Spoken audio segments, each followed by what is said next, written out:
Rais wa Marekani Donald Trump amesema washirika wengi wa NATO wamekataa kushiriki katika juhudi za kuhakikisha usalama wa meli katika mlango wa Hormuz, huku mvutano kati ya Marekani na Iran ukiongezeka.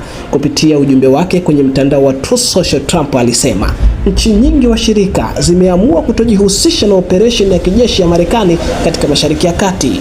Marekani imejulishwa na washirika wengi wa NATO kuwa hawataki kushiriki katika operesheni yetu ya kijeshi dhidi ya utawala wa Iran, alisema. Hata hivyo, alibainisha kuwa nchi nyingi bado zinaunga mkono lengo la kuizuia Iran kupata silaha za nyuklia.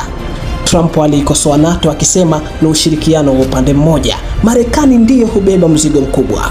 Tunatumia mamia ya mabilioni ya dola kuzilinda nchi hizi. Tunawalinda, lakini wao hawatufanyi chochote, alisema Trump.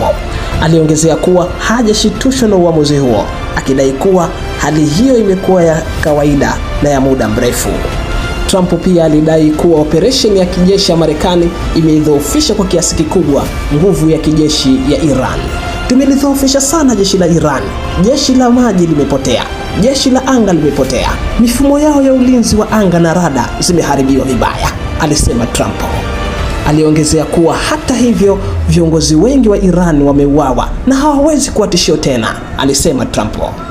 Trump alisisitiza kuwa Marekani haihitaji msaada wa NATO wala mataifa mengine kama Japan, Australia au Korea Kusini. Aliongezea kuwa mafanikio ya kijeshi yaliyopatikana yanatosha kwa Marekani kuendelea na vita hivi ikiwa peke yake.